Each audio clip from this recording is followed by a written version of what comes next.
What a আমাদের চাইতে বিধর্মী যারা আছে আমি দেখেছি অন্য দেশে তারা গবেষণা বেশি করে।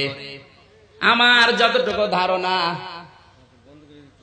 কে এখন কে প্রশাসন কি সমস্যা কি, ওনাদের সমস্যা কি বলে? দেশ কি মগের মূল্য পেয়েছে না? সমস্যাটা বলা লাগবে, ভণ্ডামি করার জায়গা পায় না, এখানে এসে বন্ধ করতে বলে, ইয়ার কি মারার জায়গা পায় না।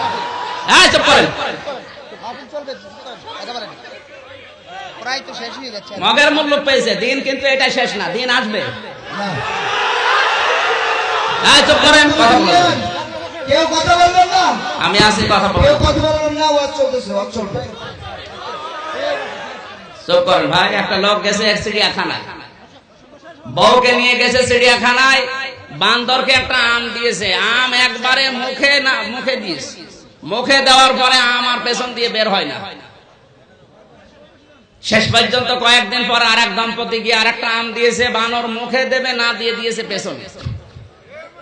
মেয়ে লোক গেছে রেগে, আমি আম দিলাম কষ্ট করে আর মুখে না দিয়ে পেছনে দিল, এ বেটা বিয়াদব, এর মালিকও বিয়াদব। এসে বলছে, আপা চিল্লাবেন না, আপনি তো জানেন না বাস্তবতা। কয়েকদিন আগে আপনার মতো এক মহিলা একটা আম দিয়েছে, বানর একবারে মুখে দিয়ে আর বের হয় না, শেষে পেছনে চিড়ে আম বের করা হয়। ওই দিন থেকে কেউ কিছু আমার বানরকে দিলে আগে মুখে দেয় না, আগে পেছনে দিয়ে দেখে যে বের হবে কিনা। এত সুন্দর একটা অনুষ্ঠানে যা করছেন, সময় কিন্তু আসবে পেছনের আন্দাজ বুঝে আঠের আমের আমি আঠে জায়গা একটা সীমা থাকে। আল্লাহুম্মা আমিন। ربنا ظلمنا أنفسنا وإن لم تغفر لنا وترحمنا لنكونن من الخاسرين। আল্লাহ, বড় আশা নিয়ে এসেছিলাম তোমার কালাম শোনার জন্য, চাতক পাখির মতো আমরা শুনছিলাম। কোরআনের এই কথাগুলো যারা শুনতে দিল না, তোমার জমিনে আমরা বিচার দিলাম। আল্লাহ, তুমি আবু জেহেলের মতো যা পারো পারো। যে কষ্ট স্বীকার করেছে যুবকেরা, এই যুবকদেরকে কোরআনের জন্য কবুল করো। আগামীতে এই ময়দানটা কোরআনের জন্য তুমি ওপেন করে দাও। রব্বুল আলামিন এত আশা নিয়ে দূর দূরান্ত থেকে এরা এসেছে, যে সমস্ত মানুষের ষড়যন্ত্রের কারণে মাহফিলটা বন্ধ হয়ে গেল, তুমি তাদের ঘরে ঘরে একটা ঐশী তৈরি করে দাও। বারাকাল্লাহু লানা ওয়া লাকুম ফিল কোরআনিল আযীম। আলহামদুলিল্লাহি রাব্বিল আলামিন। যখনই মরণ আসবে অন্তত একবার হলেও যেন পড়ি লা ইলাহা ইল্লাল্লাহু মুহাম্মাদুর রাসূলুল্লাহ। আসসালামু আলাইকুম। সুন্নাত নয় শুধু দাওয়াতের মেহমান, সুন্নাত নয় শুধু খাওয়া শেষে মধুপান, আরো কিছু সুন্নাত আছে তুমি জানো কি? জানলেও জীবনে কখনো তা মানো কি?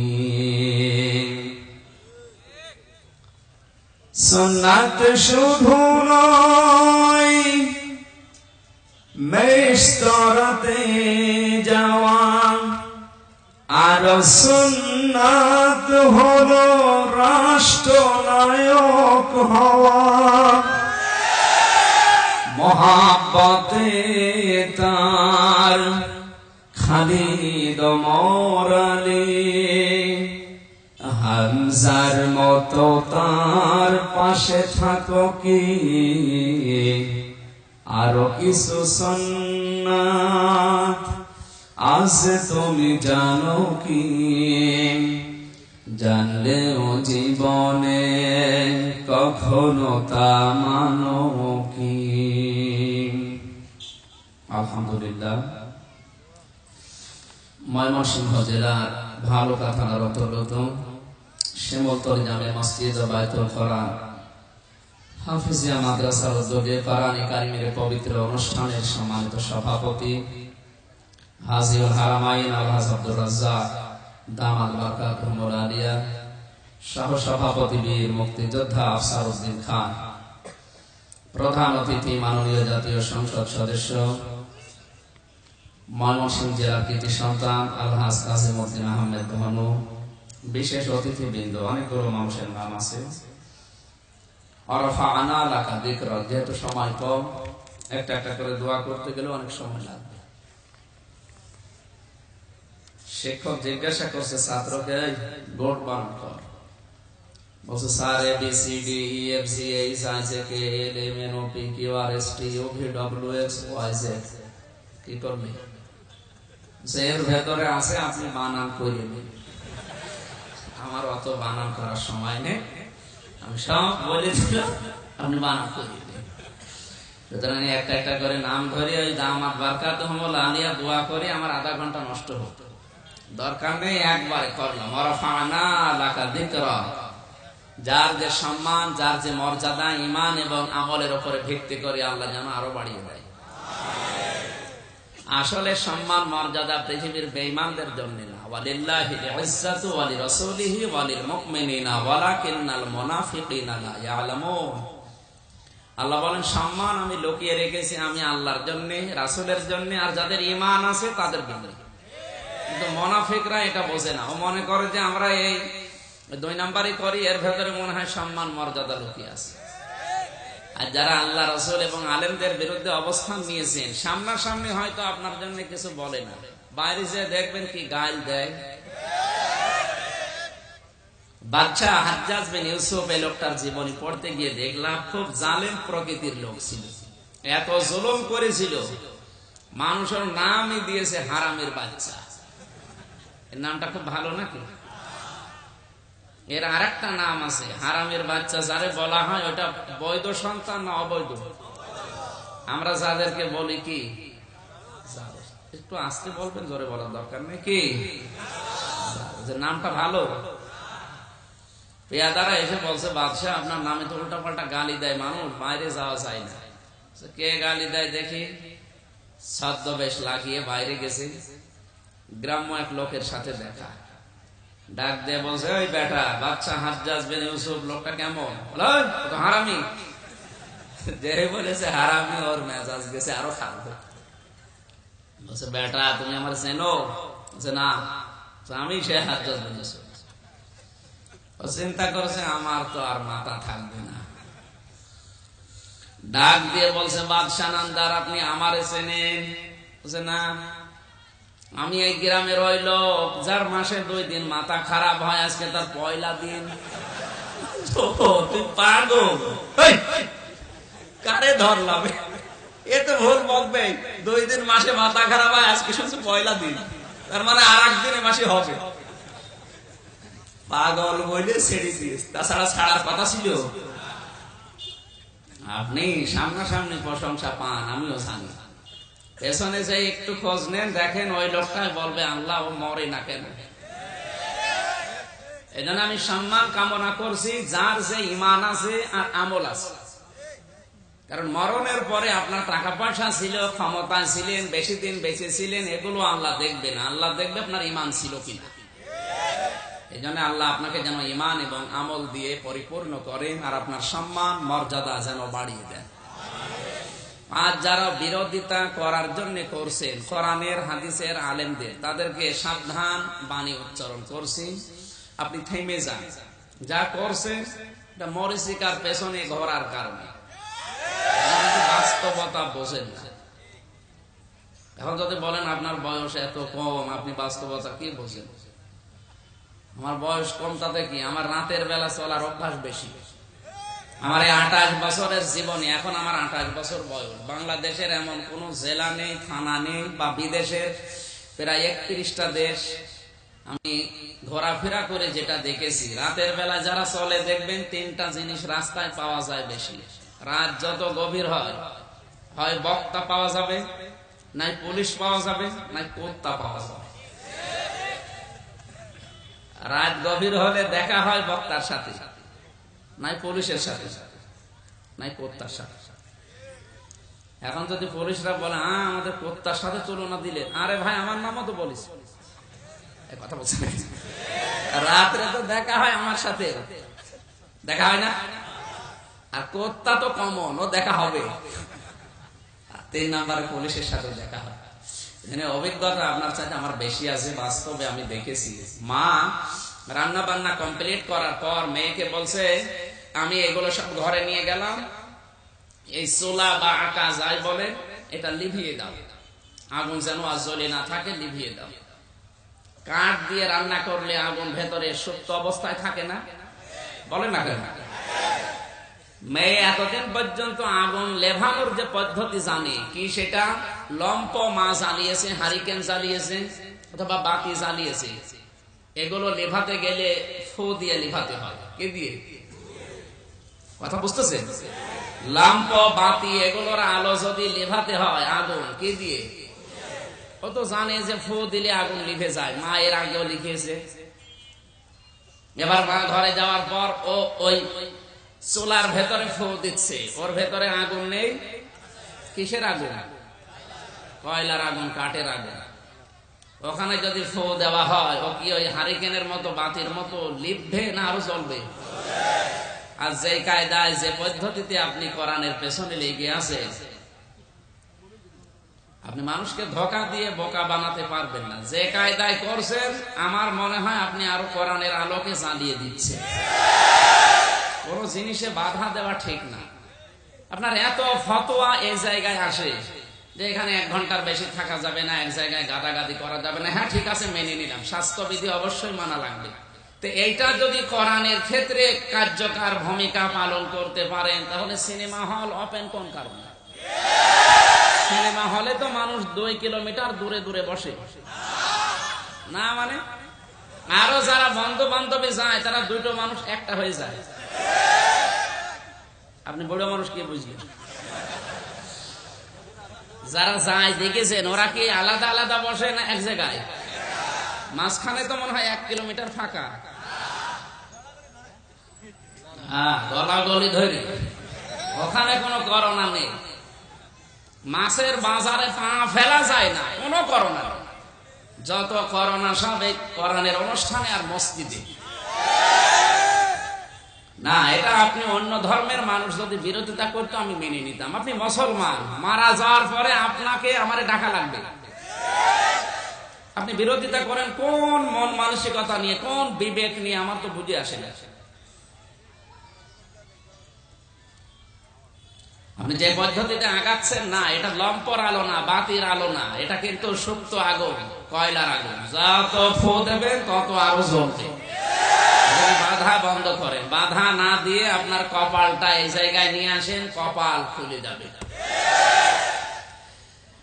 সামনে বসা মুসলমান ভাইরা, পর্দার আড়ালে তো আর নেই, সব পর্দার বাইরে এসে দাঁড়িয়ে আছে।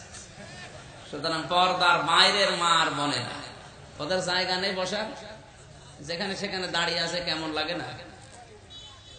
সমাজ মা বোনেরা দরকার হয় এখানে থেকে কোন জায়গা যদি পান, ভেতরে কোন জায়গায় বিভিন্ন বাড়িতে গিয়ে বসে থাকেন, যান।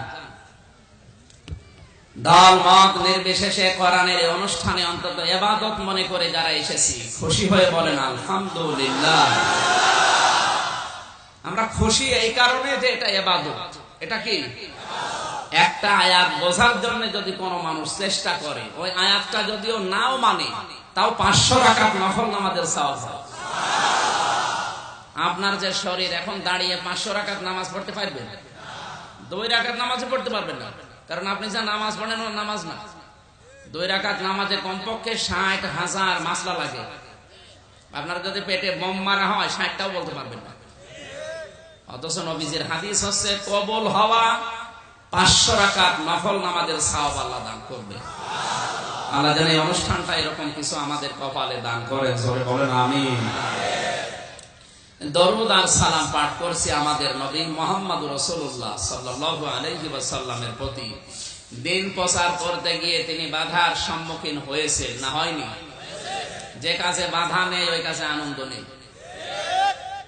আমার বিশ্ববিদ্যালয়ে যখন ছিলাম, ডক্টর গোলাম রব্বানী স্যার মাঝে মাঝে বলতো, দেখো বিশ্ববিদ্যালয় বা ভার্সিটিতে যদি একটু মাঝে মাঝে দৌড়াদৌড়ি না হয়, মারামারি না হয়, 2-1 হাত পা না কাটে, তাহলে এটা যে ভার্সিটি বোঝা যায় না। তাও স্যার বলছে, ছেলে মেয়ে যারা আছে ওরা তার উদ্বুদ্ধ হবে যে মাসে 2-1 বার অন্তত একটু দাবড়া দাবি করি। স্যার যদি এ কথা বলে যে মাসে 2-1 বার একটু মারামারি না হয়, এই যে ভার্সিটি মনেই হয় না। কোরআনের অনুষ্ঠানে যদি বাধা না আসে তো অনুষ্ঠান মজা লাগে না। বাধা আসলে আমরা নারাজ না, আমরা খুশি যে বাধা দে, অন্তত আমাদের ঈমান যা আছে এটা যেন পাকাপোক্ত হয়। বিশ্বনবী মুহাম্মদুর রাসূলুল্লাহকে ১৫০০ বছর আগে কাফেররা এ কোরআনে কারীম প্রচার করতে গিয়ে প্রথমে নাম দিয়েছিল তারা পাগল। কি? মা আনতা বিনিমাতি রাব্বিকা বিমাজনুন। আল্লাহ পাক বলেন, হে নবী, ওরা আপনাকে পাগল উপাধি দিয়েছে, আমি আল্লাহ বলছি আপনি পাগল না। নবীজিকে ওরা কি বলতো? কেন না? বিশ্ব নবীকে পাগল বলার পেছনে কারণ পেয়েছি আমি 3টা। কয়টা? আমি যে কথা বলি ওখান থেকে শিক্ষা বের করি, ভালোভাবে শুনবেন। এদিকে তাকাবেন, এদিকে তাকান। 3টা কারণে ওরা ১৫০০ বছর আগে নবীকে কোরআনে কারীম প্রচার করার নিমিত্তে পাগল বলেছে। আজও আপনি বাংলাদেশকে মিলাবেন, হয়তো পাগল এখন বলে না, কিন্তু এর ডিজিটাল আর একটা নাম বানিয়েছে, আমি বলবো সামনে। 1 নম্বরে নবীকে পাগল বলার পেছনে কারণ ছিল এমনি। কি কারণ? না, আপনি শুনছেন না? কোন কারণে? এমনি। আমি যদি এখন হুজুরকে বলি রাজাকার, ও যদি বলে কেন বললেন এমনি, কোন কারণ আছে? কোন কারণ? কারণ রাজাকার আমার বয়স হয়নি, কিন্তু আমি বললাম এমনি। আমার হাতে মিডিয়া আছে, আমার হাতে ক্ষমতা আছে, আমি বললেও বাধা দেওয়ার মতো ওর হাতে কিছু নেই। ওই জামানায় সব ছিল আবু জেহেলের হাতে, রাসূলের হাতে কিছু নেই। এই জন্য আবু জেহেল বলার পরও কেউ কিছু বলতো না, এমনি। আজও বাংলাদেশে তাকান, আজ আলেমদেরকে বিভিন্ন নাম দিয়ে ডাকছে, এমনি। নাম দিয়েছে আলেমদের যে জঙ্গি। কে বলেছে আলেমরা জঙ্গি? পৃথিবীর জঙ্গিবাদের যত কাজ সব আরম্ভ করেছে ইহুদিরা, আর এটার বাস্তবায়ন করছে কিছু নামধারী মুনাফিক মুসলমানদেরকে দিয়ে। আলেমদেরকে নাম দিয়েছে, বলেন না কেন? 2 নম্বরে ওরা নবীকে পাগল বলার পেছনে কারণ আমি পেয়েছি, বিশ্ব নবীর উপরে যখন কোরআন নাজিল হতো নবীজি ঘেমে যেতেন, চোখ বন্ধ করে ফেলতেন, দুর্বল হয়ে পড়তেন, অস্থির হয়ে যেতেন। কারণ কোরআনে কারিমের একটা ভার আছে না নেই? উঠের উপরে নবীজি বসা, সূরা মুজাম্মিল নাজিল হচ্ছিল। আল্লাহর নবী মুহাম্মদুর রাসূলুল্লাহ দেখলেন উঠের পা পর্যন্ত বালির ভেতরে গেড়ে যাচ্ছে, এত ওজনওয়ালা কোরআন। ইন্না আরাদনাল আমানাতা আলাস সামাওয়াতি ওয়াল আরদি ওয়াল জিবাল ইলা আখিরি আয়াত। সূরা আহজাবের ভেতরে আল্লাহ জানিয়েছেন, হে নবী, এই আমানত, এই কোরআন যদি আমি পাহাড়ের উপরে নাযিল করতাম, পাহাড় ভেঙে চুরমার হয়ে যেত। আকাশের পরে যদি দিতে চেয়েছিলাম, আকাশ রাজি হয়নি, বলেছে না, এত বড় আমানত আমি নিতে পারবো না। কিন্তু মানুষ কি আশ্চর্য প্রাণী, কোরআনে কারীম পাওয়ার পরে ওদের কিছু মনে হয় না, কারণ ওরা বোঝে না যে এর ভার কি। ওই জামানায় নবীকে বোঝার মতো যোগ্যতা আবু জেহেলের, আবু লাহাবের ছিল না। বিশ্ব নবীকে বোঝার মতো যোগ্যতা ছিল আবু বকরের। আবু বকরের মন ছিল, ভাবনা ছিল, জ্ঞান ছিল। উনি বুঝতে পেরেছিলেন আল্লাহর নবী কেন এমন করে, কোরআনের ভার আছে। আল্লাহর নবী এই জন্য অস্থির হয়ে যান, দুর্বল হয়ে পড়েন, চোখ বন্ধ করে ফেলেন। কিন্তু আবু জেহেল, আবু লাহাব এটা বুঝতে পারে নাই। এই না বোঝার কারণে ওহী নাযিল হওয়ার পরে দৃশ্যগুলো দেখে আবু জেহেল বলতো লোকটা পাগলামি করছে। আজ বাংলাদেশে কিছু নাস্তিক, রাম আর বাম, এরা আলেমদেরকে আসলে চিনতে পারে না। এই জন্য আলেমদের কাজ কারবার দেখে বলে এরা পাগলামি করছে। আমি নিচে নামলাম না। আলেমদেরকে বোঝার মতো তো যোগ্যতাই আপনার নেই। আমি মাঝে মাঝে দু একজনের নাম ধরে আপনাকে সতর্ক করার জন্য। আলেমদেরকে বুঝতে হলে আলেম লাগবে, হক্কানি পীর চিনতে হলে আর একটা হক্কানি পীর সাহেব লাগবে। হাসানুল হক ইনু দিয়ে সম্ভব না, রাশেদ খান মেনন দিয়ে সম্ভব না, কারণ আলেম চেনার মতো যোগ্যতা ওর নেই। বিশ্ব নবীকে ১৫০০ বছর আগে পাগল বলার ২ নাম্বার কারণ কি? কারণ নবীকে ওরা বুঝতে পারতো না, আল্লাহর নবী মোহাম্মদ রাসূলুল্লাহ ওরা চিনে নাই, এই জন্য পাগল বলতো। আজও যারা এদেশে আলেমদেরকে আসলে আলেমদের ওজন কি, আলেমের মর্যাদা কি ওরা জানে না। নবীজি জানিয়েছেন আলেমের মর্যাদা কেমন জানো? তাম দুনিয়ায় যত নবী আল্লাহ পাঠিয়েছে, নবীদের ভেতরে আমি মুহাম্মদ রাসূলুল্লাহর মর্যাদা যেরকম, তাম পৃথিবীর সব মানুষের উপরে আলেমের মর্যাদা আমি নবী বলছি ওই রকম। সারা পৃথিবীর সব সাধারণ মানুষ এক পাল্লায় দিলে, একজন আলেমকে যদি হক্কানি আলেম হয় তার এক পাল্লায় দিলে আল্লাহর কাছে আলেমের মর্যাদা বেশি। নবীজি বলেন আকাশে যত তারকা আছে এর ভেতরে চাঁদের মর্যাদা যেমন বেশি। তাম দুনিয়ায় যত মানুষ তোমরা ঘোরাফেরা করো, তোমাদের মর্যাদা আল্লাহর কাছে যতটুকু, আলেমের মর্যাদা ও চাঁদের মতো। হক্কানি কোন আলেম যদি পৃথিবীর কোন প্রান্ত দিয়ে হেঁটে যায়, ওই জায়গায় যদি কবরে কেউ ঘুমিয়ে থাকে, আযাব হলো আল্লাহ আযাব বন্ধ করে দেয়। আলেম হওয়া লাগবে। এখন হক্কানি আলেম কাকে বলেন? ইমাম ইবনে তাইমিয়া রাহমাতুল্লাহ আলাইহি বলেন, হক্কানি আলেম যদি তুমি দেখতে চাও তাহলে 3 জায়গায় খোঁজ করবা। কয় জায়গায়? আরো জোরে বলা লাগবে। 1 নম্বরে কবরে, তার মানে মাটির নিচে গেলে আপনি হক্কানি আলেম পাবেন। 2 নম্বরে জালেমের জিন্দানখানায়, তার মানে জেলখানায়। পৃথিবীর যত হক্কানি আলেম অধিকাংশ গুলো জালেমের জেলখানায় মারা গেছে। আমাদের ইমাম আবু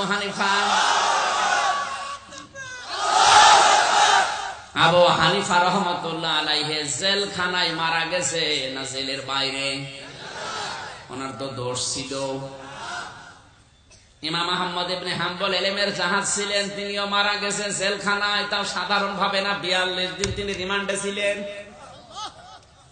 মুসাদ্দেদ আল-ফেসানি রাহমাতুল্লাহ আলাইহি তিনিও মারা গেছেন জেলখানায়, তার সারা জীবনের অর্ধেক সময় কেটেছে জেলে। পৃথিবীর যত বড় বড় হক্কানি আলেম আপনি নাম শুনবেন, একটাও বাইরে সাধারণ ভাবে মরেনি, অধিকাংশ মারা গেছে জেলখানায়। এই জন্য ইমাম তাইমিয়া বলেন, যদি হক্কানি আলেম দেখতে চাও তাহলে জালেমের জেলখানায় গিয়ে খোঁজ করবা, পেয়ে যাবা। 3 নম্বর, জিহাদের ময়দানে। কোথায়? জিহাদের ময়দানে হক্কানি আলেম খোঁজ করলে পাওয়া যায়। আমি আবার বলছি, হক্কানি আলেম যদি কোন কবরের পাশ দিয়েও যায়, আল্লাহর নবীর হাদিস হচ্ছে কমপক্ষে 40 দিন পর্যন্ত ওই এলাকার আযাব আল্লাহ মাফ করে দেন। কিন্তু আলেম হওয়া লাগবে। আলেম তাফসীরের ভেতরে পড়েছে আলেম আবার 3 প্রকার। 1 নম্বরে ওলামায়ে দাওলা, রাষ্ট্রীয় আলেম।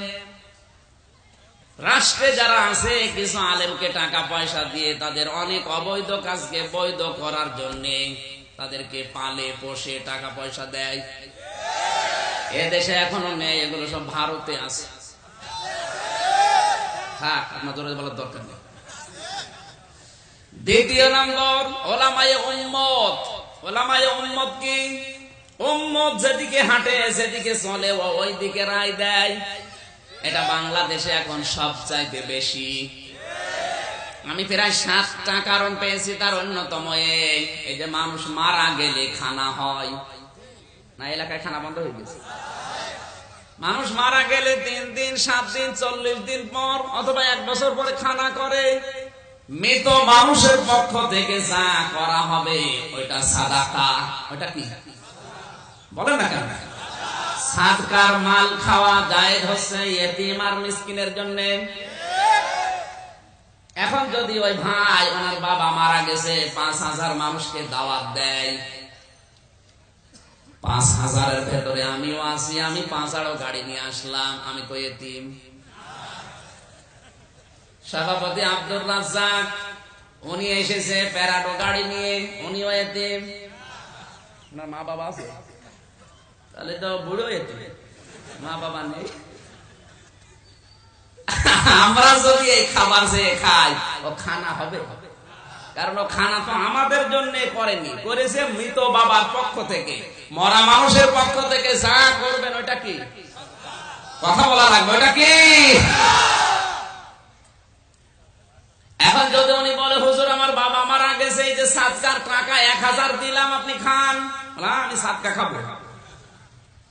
ওনারে যদি ডাক দিয়ে বলে আব্দুর রাজ্জাক সাহেব আমার বাবা মারা গেছে, 2000 টাকা দিলাম, সাদকা খান, খাবে? আরো রাগ করবে, বেটা কি বলিস আমি সাদকা খাওয়ার লোক। অথচ 3000 টাকা দিয়ে বাজার করে যদি আমাদের 2 জনকে দাওয়াত দেয়, শুধু খাওয়া না, পায়জামা ঢিল করে খাবে। কথা বলছেন না? জিনিস কিন্তু একই, আগেরটা টাকা আর পরেরটা খাবার, জিনিস আলাদা। এই কাজ এই দেশে এখন 180 মাইল বেগে অনেকে চালাচ্ছে, অনেক আলেম পর্যন্ত চালিয়ে যাচ্ছে। এটা ওলামায়ে উম্মাত। এরকম আমি 7 টাকার পেয়েছি। সময় নামকে আমার ঘড়ি নষ্ট হয়ে গেল, 4টা বাজে মানে? ও ঠিক আছে, কিরকম হলে তো উল্টিয়ে গিয়েছে। 3 নম্বরে আল্লাহর নবী জানিয়েছেন উলামায়ে মিল্লাত। উলামায়ে মিল্লাত মানে ধর্মের আলেম। কারো দিকে তাকায় না, কে খুশি হবে বেচার হবে ওই দিকে না, ও কথা বললে আমার আল্লাহর দিকে তাকিয়ে বলে। এই আলেম কিন্তু বাংলাদেশে কম।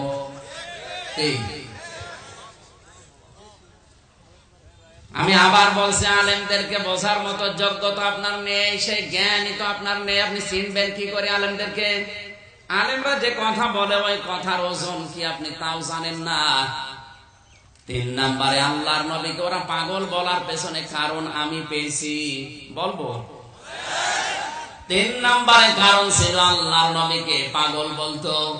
নবীজি ওই জামানায় একা দাঁড়িয়েছিলেন তাওহীদের পক্ষে।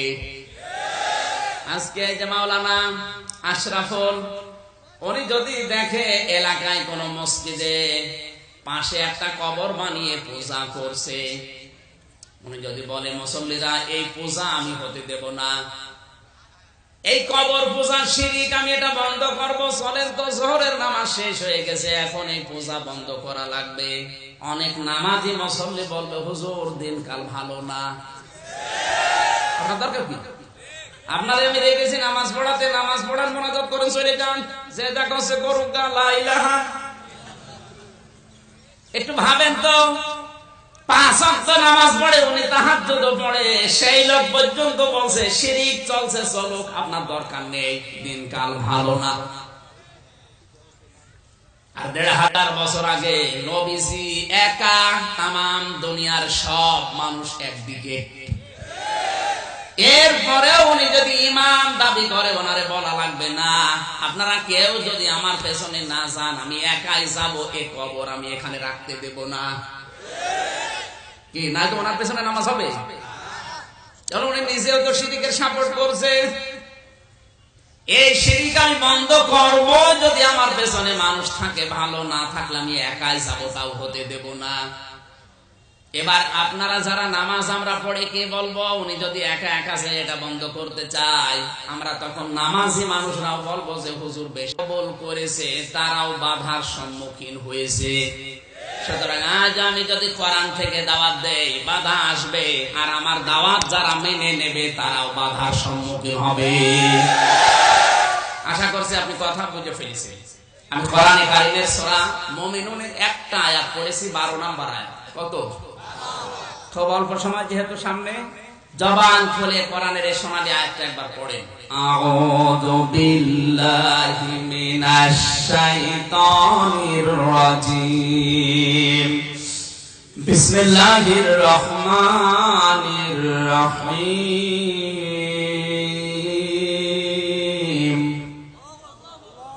ওয়ালাকাদ খালাকনাল ইনসানা মিন সুলালাতিন মিন তিন।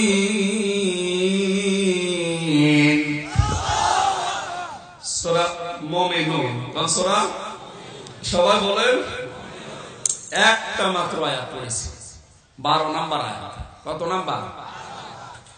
আল্লাহ পাক ঘোষণা দিচ্ছেন, ওয়ালাকাদ খলাকনা, অবশ্যই আমরা তৈরি করেছি, সৃষ্টি করিয়েছি, বানিয়েছি, ইনসানা মানুষদেরকে, মিন সুলালাতিন মিন তিন, মাটির সারাংশ থেকে। কি থেকে? মানুষ যে মাটি দিয়ে তৈরি তার ব্যাখ্যা হচ্ছে তিনটা। এক নম্বরে মানুষ মাটির তৈরি, প্রথম ব্যাখ্যা আমাদের আদি পিতা যিনি উনি কিন্তু আসলে মাটির তৈরি। কিসে? ফেরেশতাকে আল্লাহ পাঠিয়েছিলেন দুনিয়ার জমিনে, জিবরাইল, মিকাইল, ইসরাফিল, ওরা ফিরে গেছে মাটির কন্দম থেকে, পারে নাই। সর্বশেষ হযরত আজরাইল এসে বলে, না, যতই কন্দন করো আমার মালিকের অর্ডার আমি নিয়ে যাবই। ফি জিলালিল কোরআন সাইয়্যিদ কুতুব লিখেছেন তাফসিরে, হযরত আজরাইল এক মোট মাটি দুনিয়া থেকে নিয়েছিলেন, তার ওই এক মোট মাটির ভেতরে ছিল 40 মণ মাটি। নিয়ে দিলেন ফেরেশতাদের। আল্লাহ পাক অর্ডার দিলেন, আমার নির্দেশিত পন্থায় আদম তৈরি করো। এই যে বডিটা তৈরি করেছে হযরতে আদমের ফেরেশতারা। কারা? ফেরেশতারা তৈরি করার পরে আমার আল্লাহ বলেন, দাঁড়া, এই মুখমণ্ডলের চেহারা আমি আল্লাহ আমার নিজের কুদরতি হাত দিয়ে বানাবো। ফেরেশতারা আদম নবীকে মাটি দিয়ে বানিয়েছে 120 হাত, 36 হাত মোটা, 120 হাত লম্বা পড়ে আছে, 36 হাত মোটা। মাথাটা আমার আল্লাহ নিজে এই মুখটা কুদরতি হাত দিয়ে বানিয়ে নাক দিয়ে এবার রূহ দিলেন। সঙ্গে সঙ্গে হযরতে আদমের হাসি এসেছে, নাকের ভেতরে কিছু গেলে কি বিড়বিড় করে না? এই বিড়বিড় করছিল, তখন তিনি একটা হাসি দিলেন। হাসি দেওয়ার সঙ্গে সঙ্গে ভেতরে যে ময়লা মাটি গুলো ছিল, জার্ম ছিল, এই হাসির মাধ্যমে আল্লাহ বের করে দিলেন।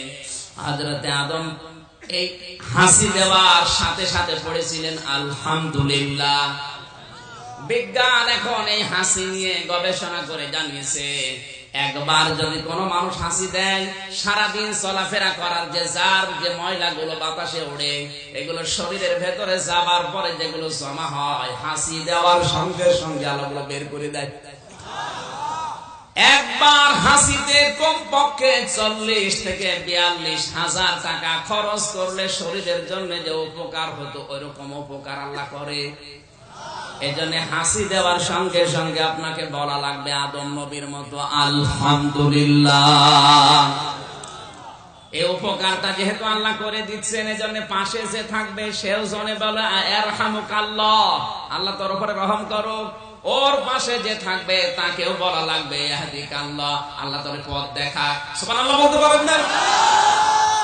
তাহলে হাসি দেওয়ার সঙ্গে সঙ্গে আল্লাহ ফেরেশতাদেরকে বললেন উসজুদ লিআদামা ফাসাজাদু ইল্লা ইবলিস আবা ওয়াস্তাকবারা ওয়া কানা মিনাল কাফিরিন। সেজদা দাও আমার আদমকে, তার সম্মান আমি আরো বাড়াতে চাই। সবাই সেজদার জন্য প্রস্তুতি নিয়ে দিয়েও ফেলেছে, একটা ইবলিস দেয়নি। সে অহংকার করার পরে বলেছে আমি আগুনের তৈরি, ওটা মাটির তৈরি, আমি সেজদা দিতে পারলাম না।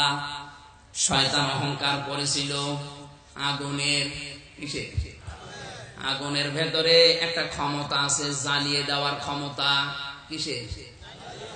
জোরে বলে। আগুনের ভেতরে কি আছে? আজ যাদের ভেতরে ক্ষমতা, এরাও কিন্তু অনেককে অনেক কিছু মানতে চায় না। এই যে ক্ষমতার অহংকার করা, এটা মানুষের চরিত্র না, এটা শয়তানের চরিত্র। আপনি যদি ক্ষমতা পাওয়ার পরে অহংকার করেন, বুঝবেন আপনি আর মানুষ নেই, আপনাকে শয়তান দখল করে ফেলেছে। এখন যদি মাওলানা আশরাফুল আলম বাড়িতে যে দেখে ওনার বউ ওনাকে গালি দিচ্ছে, শুকুরের বাচ্চা, উনি খুশি হবে? রাগ হবে? হ্যাঁ, না। ওর মাথায় যদি মগজ থাকে চিন্তা করবে না, রাগ করার বিষয় না, কারণ এটা শিক্ষিতা মেয়ে, ধার্মিক মেয়ে, বংশীয় ঘরের মেয়ে। আজকে হঠাৎ আমারে গালি দিচ্ছে, কোনদিন আমার মুখের উপরে মুখ তুলে কথা বলে না, আজকে আমার শুকরের বাচ্চা বলে গালি দিয়েছে, অবশ্যই ওর মাথা ঠিক নেই, ওরে জিনে ধরেছে। কিসে? স্বাভাবিক অবস্থা থেকে একটা অস্বাভাবিক অবস্থায় চলে গেলে যদি আপনার মনে হয় যে আমার বর মাথা ঠিক নেই, জিনে ধরেছে, আপনি সাধারণ মানুষ, আপনার অহংকার আসে কোত্থেকে? আপনি যদি কোন বিষয় নিয়ে অহংকার করেন, বুঝবেন শয়তান আপনাকে দখল করে ফেলেছে। এবার আসেন আমি মূল কথায় যাচ্ছি। হযরতে আদম নবীকে আমার আল্লাহ বানিয়েছেন মাটি দিয়ে, মাটির সারাংশ দিয়ে। এজন্য আমরা বুঝলাম মানুষের মৌলিক উপাদান কি। আরো জোরে, মাটির মৌলিক উপাদান কি?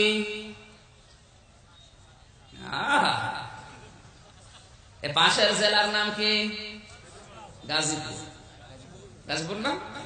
গাজীপুরের মৃত্তিকা গবেষণাগার আছে, ওখানে যে দেখেন মাটি নিয়ে বলবে মাটির মৌলিক উপাদান 10টা। মাটির ভেতরে অক্সিজেন আছে, সিলিকন আছে, আয়রন আছে, সোডিয়াম আছে, ম্যাগনেসিয়াম আছে, ক্যালসিয়াম আছে, পটাশিয়াম আছে, অ্যালুমিনিয়াম আছে, হাইড্রোজেন আছে, নাইট্রোজেন আছে। কয়টা? বলেন বলেন। মাটির মৌলিক উপাদান এই 10টা। মাটি দিয়ে মানুষ তৈরি, তার দ্বিতীয় ব্যাখ্যা হচ্ছে পৃথিবীর যত খাবার, সব খাবারের মূল উৎপত্তি মাটি থেকে। কি? আপনি ছাদের উপরও যদি কিছু লাগান, কি লাগবে? যত খাবার দুনিয়ায় তৈরি হয় সব কিছুর মূল কিন্তু মাটি। এই মাটি থেকে তৈরি হওয়ার পর ওই খাবার মানুষ খায়, ওইটা দিয়ে বীর্য তৈরি হয়, ওইটা মায়ের রেহেমের ভেতরে জমা হয়, তার মানে আসল জিনিস। তাহলে মানুষ তৈরি হয়েছে মাটির নির্যাস দিয়ে। দ্বিতীয় ব্যাখ্যা পেলাম আমরা মাটির। 3 নম্বরে আদম নবী বাদ দিয়ে পৃথিবীর যত মানুষ, সবার মূল উৎস বীর্য। বীর্য তৈরি হয় কি থেকে? এখান থেকে আমরা কি শিখলাম? মানুষ মাটি দিয়ে তৈরি, তার ব্যাখ্যা 3টা। মিন সুলালাতিন মিন তিন। আমি আল্লাহ পাক বলছি তোমাদেরকে আমি মাটির নির্যাস, মাটির সারাংশ থেকে বানিয়েছি। সুম্মা জাআলনাহু নুতফাতান ফি ক্বারারিন মাকিন। আল্লাহ রাব্বুল আলামিন বলেন, বাবার স্ফলিঙ্গ দিয়ে দ্রুত গতিতে যে পানিটা বের হয়ে যায়, এই নাপাক পানিটা আমি মায়ের রেহেমের ভেতরে জমা করি। কোথায়? একটা সুরক্ষিত জায়গায় আমি ওটা স্থাপন করে রাখি। ওটা কতদিন ওখানে রাখি জানো? কমপক্ষে 40 দিন ওই জায়গায় নতফা আকারে থাকে। সুম্মা খালাকনান নতফাতা আলাকাতান ফাখালাকনাল আলাকাতা মুদগাতান ফাখালাকনাল মুদগাতা ইযামা লাহমা। এই 40 দিন মায়ের রেহেমের ভেতরে যখন জমাট, এই নতফা থেকে আলাক হয়, আলাক থেকে মুদগা হয়। এই 43 পার হওয়ার সঙ্গে সঙ্গে আমি আল্লাহ বাবার এই বীর্য দিয়ে 4টা জিনিস বানিয়ে ফেলি। চুল, রগ, হাড় আর পর্দা। মায়ের রেহেমের ভেতরে যে নাপাক পানিটা আছে, ওইটা দিয়ে আরো 4টা জিনিস তৈরি হয়। রক্ত, গোশত, চর্বি আর চামড়া।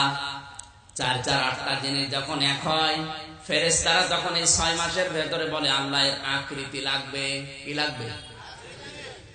এই যে মানুষের আকৃতি আমি আগেই বলেছি, এটা শুধুমাত্র তৈরি করার ক্ষমতা আল্লাহর। ওয়াল্লাযী ইউসাউবিরুকুম ফিল আরহামি কাইফা ইয়াশা। তিনি সে আল্লাহ যিনি মায়ের রেহেমের ভেতরে তোমাদের আকারটা তৈরি করেন। এটা পৃথিবীর কোন ডাক্তার, ইঞ্জিনিয়ার, বৈজ্ঞানিক না, এটা বানিয়েছে সরাসরি আল্লাহ তার হাত দিয়ে। জোরে বলেন আল্লাহু আকবার। এজন্য কাউকে বলতে নেই তোর মুখে লাথি দেব, কারণ এটা বানিয়েছে কে? বলেন বলেন। 4 আর 4 8টা জিনিস যখন এক হয়, এই 6 মাসের ভেতরে আমার আল্লাহর কাছে সিদ্ধান্ত ফেরেশতারা যখন চায়, আল্লাহ পাক বলেন আমি আমার বান্দা তৈরি করার জন্য আমি যে রব বীর্য থেকে পর্যন্ত বানালাম, মানুষ তৈরি করতে হলে কমপক্ষে এখনো 5টা উপাদান লাগবে। কয়টা? এই জন্য মৌলিক মানুষের মৌলিক গঠনের ভেতরে আপনি 3.5 হাত বডি নিয়ে গবেষণা করলে 13টা জিনিস পাবেন। মার বাবা 4 4 8টা দিয়েছে, আমার আল্লাহর পক্ষ থেকে রব নামের কারণে দিয়েছে 5টা। وَجَعَلَ لَكُمُ السَّمْعَ وَالْأَبْصَارَ وَالْأَفْئِدَةَ إلى آخر آيات। সূরা নাহাল 14 নম্বর পারা 14 নম্বর পৃষ্ঠা 14 নম্বর লাইনের 78 নম্বর আয়াতের মাঝের অংশে আছে। তাফসীরে মাযহারি থেকে বলছি, সানাউল্লাহ পানিপতি লিখেছেন, আল্লাহ তাআলা বলেন শ্রবণ শক্তি, দর্শন শক্তি, বাক শক্তি, আকেল শক্তি আর ঘ্রাণ শক্তি, এই 5টা আমি আল্লাহ আমার রব নামের কারণে তোকে ভিক্ষা দেই। একটাও যদি কম দিতাম দুনিয়ায় আসতে কিন্তু অন্ধ হয়ে, মানে অন্ধ আসে না? একটু চিন্তা করে রব আপনাকে কি দিয়েছেন। যদি বলেন আমি কিছু পাইনি, তাহলে 3.5 হাত বডির ভেতরে অন্তত আপনার মার বাবা নাই 8টা দিয়েছে, বাকি 5টা এই যে দর্শন শক্তি, শ্রবণ শক্তি, ঘ্রাণ শক্তি, আকেল শক্তি, এগুলো কিন্তু দুনিয়া কেউ আপনাকে দিয়ে আসেনি, আপনার বাবাও দেয়নি, মাও দেয়নি, এগুলো আল্লাহ নিজে তার রব নামের কারণে দিয়েছে। এখন যদি তাকে মানতে অস্বীকার করেন, এগুলো আপনাকে ফেরত দেওয়া লাগবে। অন্টামে করা জায়গা পাও না, তার নিজের জিনিস নিয়ে বেশি আসো, আবার তার উপরে কথা বলো।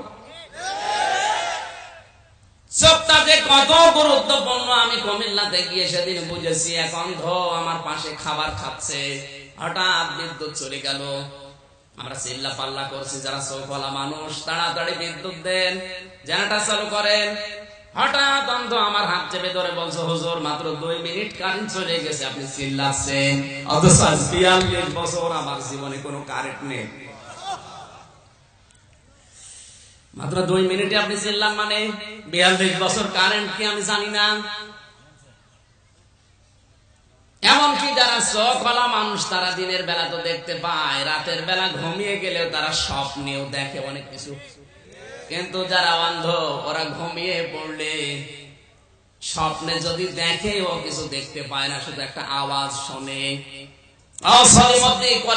কিছুই মনে করো না। চোখটা যদি আল্লাহ ওই সময় না দিয়ে বলতো যা পেট থেকে বের হয়ে যা, সারা জীবন কোনদিন পৃথিবীর আলো দেখতে পেতে না।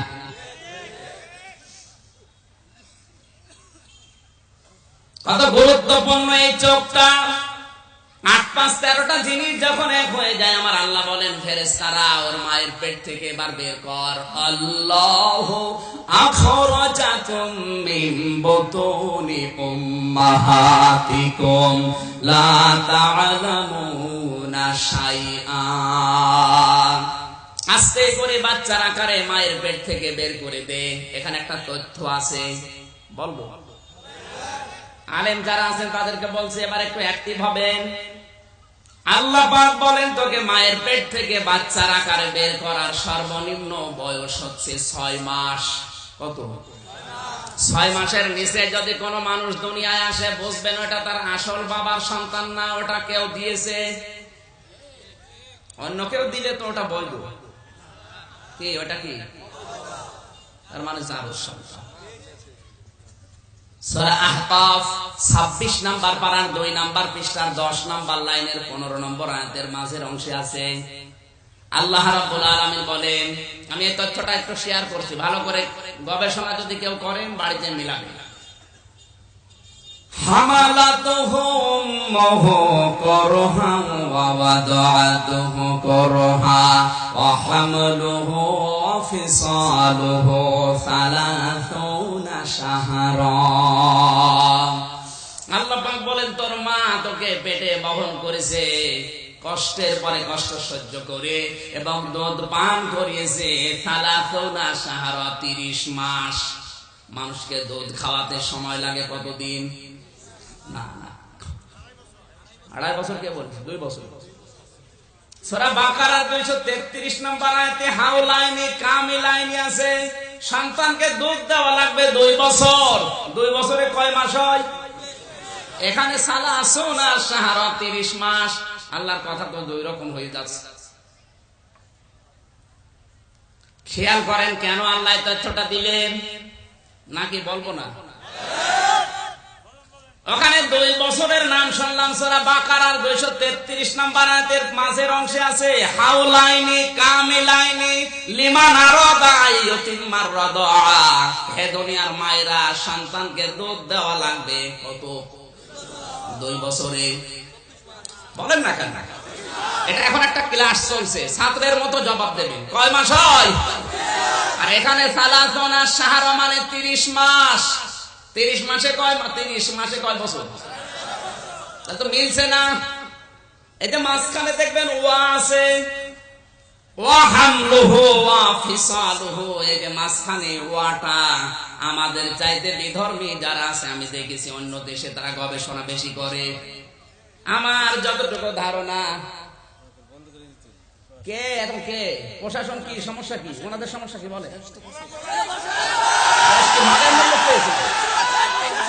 সমস্যাটা বলা লাগবে, ঘন্টামি করার জায়গা পায় না। এখানে এসে বন্ধ করে দিল।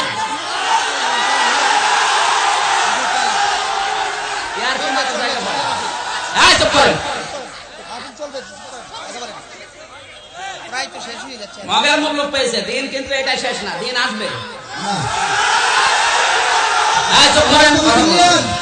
কেউ কথা বলবেন না, আমি আসি কথা বলবো। কেউ কথা বলবেন না, ওয়াজ চলতেছে, ওয়াজ চলবে।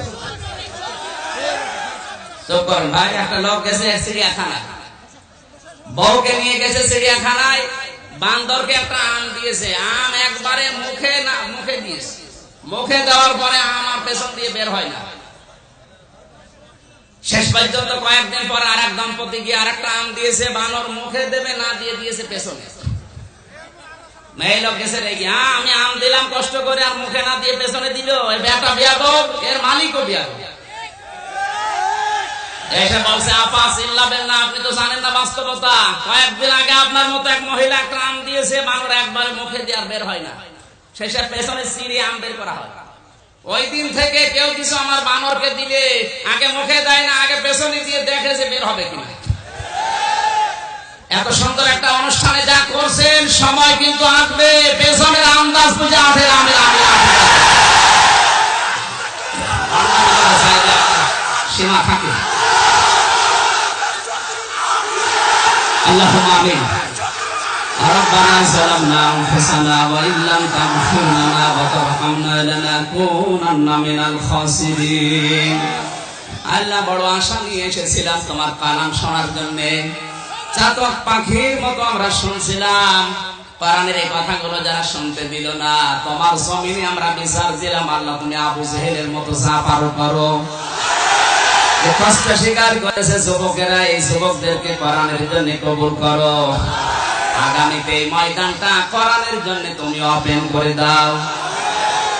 রব্বুল আলামিন এত আশা নিয়ে দূর দূরান্ত থেকে এরা এসেছে, যে সমস্ত মানুষের ষড়যন্ত্রের কারণে মাহফিলটা বন্ধ হয়ে গেল, তুমি তাদের ঘরে ঘরে একটা ঐশী তৈরি করে দাও। বারাকাল্লাহু লানা ওয়া লাকুম ফিল কুরআনিল আযীম। আলহামদুলিল্লাহি রাব্বিল আলামিন। যখন মরণ আসবে অন্তত একবার হলেও যেন পড়ি লা ইলাহা ইল্লাল্লাহু মুহাম্মাদুর রাসূলুল্লাহ। সাল্লাল্লাহু আলাইহি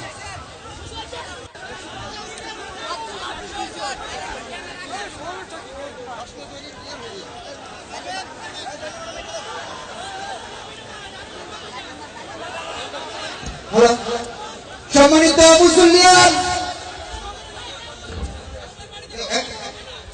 পাড়াগাঁও শিমলতলী জামে মসজিদ ও বাইতুল কোরআন নুরানিয়া হাফিজিয়া মাদ্রাসার উদ্যোগে সম্মানিত মুসল্লিয়ান, পাড়াগাঁও শিমলতলী জামে মসজিদ ও বাইতুল কোরআন নুরানিয়া হাফিজিয়া মাদ্রাসার উদ্যোগে পঞ্চম তাফসিরুল কোরআন মাহফিল 2020 আজকে সভাপতির অনুমতি ক্রমে এবং গণপ্রজাতন্ত্রী বাংলাদেশ সরকারের মাননীয় প্রধানমন্ত্রী জননেত্রী শেখ হাসিনার অত্যন্ত আস্থাভাজন প্রিয়ভাজন ব্যক্তি, বালুকার গণমানুষের নেতা। আজকের অনুষ্ঠানের যিনি প্রধান অতিথি ছিলেন জনাব আলহাজ কাজীউদ্দিন আহমেদ ধনু সাহেবের অনুমতি 1 ঘন্টার সময় সাপেক্ষে আমরা আমাদের সেই নির্দিষ্ট সময়ের মধ্যে আমরা আমাদের এই প্রোগ্রাম সমাপ্ত ঘোষণা করছি। পাশাপাশি পালাগাঁও শিমুলতলী জামে মসজিদের ম্যানেজিং কমিটির সম্মানিত সদস্যবৃন্দ, পালাগাঁও শিমুলতলী তথা সমগ্র পালাগাঁওয়ের যুব সমাজ সকলের প্রতি আমরা কৃতজ্ঞতা ও ধন্যবাদ জ্ঞাপন করছি। পাশাপাশি আমরা ধন্যবাদ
না ওই যে বললো না আমাদের প্রশাসনের মধ্যে আছে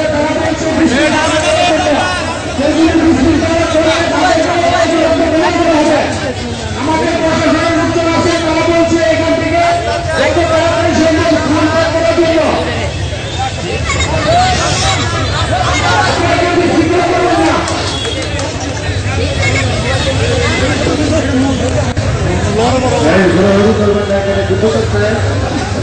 আমাদের প্রশাসন এখানে উপস্থিত আপনারা বক্তব্য চলে যান।